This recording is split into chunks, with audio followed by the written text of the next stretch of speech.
Նիստը վարողի իրավունքով ես ձեզ հարց ունեմ, ես ձեզ խնդրում եմ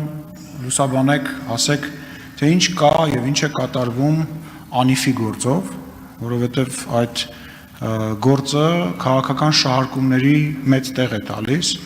եւ մեր ընդդիմադիր գործընկերները հաճախ հենց հղում են անում դրան եւ տպավորություն ստեղծում, որ իշխանությունը փորձում է կամ փորձել է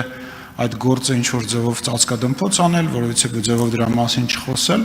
Հիմա ես ձեզ հարց եմ ուղղում եւ խնդրում եմ ներկայացրեք մեր падգամավորներին, մեր հանրությանը այդ գործով ինչ զարգացումներ կան, ինչ հնարավոր զարգացումներ կարող են լինել եւ ինչ փուլում է գտնվում։ Շնորհակալություն։ Շնորհակալություն, պարոն Սիմոնյան, շնորհակալ եմ հարցի համար։ Ես տրամադրվել էի արդեն եզրափակիչ ելույթում այս հարցին անդրադառնալ, որովհետեւ ակնկալում էի հանրային քննարկումներին հետևելով, որ այս հարցը կհնչի, շնորհակալ եմ, որ հարցը բարձրաձայնեցիք, էլի չվնասելով նախաքննությանը, որովհետև ակտիվ նախաքննության փուլում ենք գտնվում եւ առաջիկայում նաեւ քրեական հետապնդման հնարավորությունները չենք բացառում շատ կարճ ժամանակահատված հետո ուղղակի կարճ նշեմ թե քննությունը այս պահին ինչ հիմնական ուղղություններ է ներառում, որովհետև մի շարք լրատվականներ տարբեր պարբերականությամբ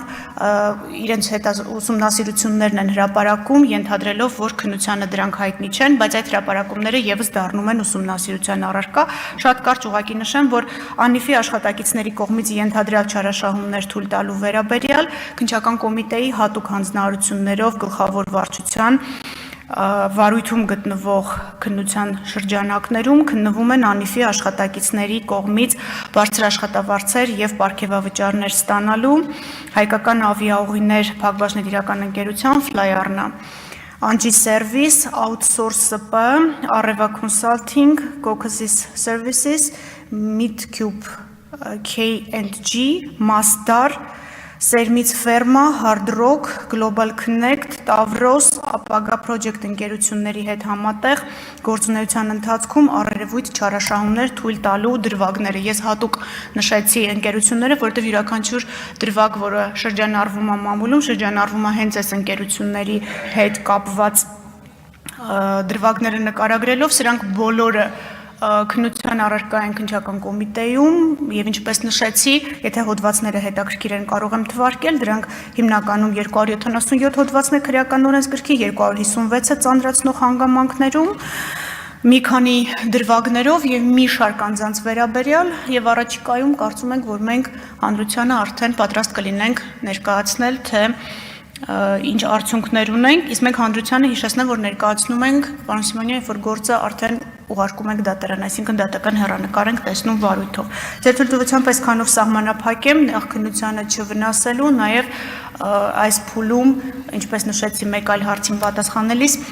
ոչ ամբողջական տեղեկատվություն չներկայացնելու նկատառումներից ելնելով, բայց առաջիկայում իհարկե ավելի մանրամասն կհրապարակենք։ Արձագանքեմ ձեր թույլտվությամբ, եթե հնարավոր է նախաքննության գաղտնիքը չխախտելով, կան եղել են արդյոք նախկին ներկա պաշտոնյաներ, որոնք այս գործով հարցաքննվել են, բացատրություններ են տրվել եւ արդյոք հիմա կա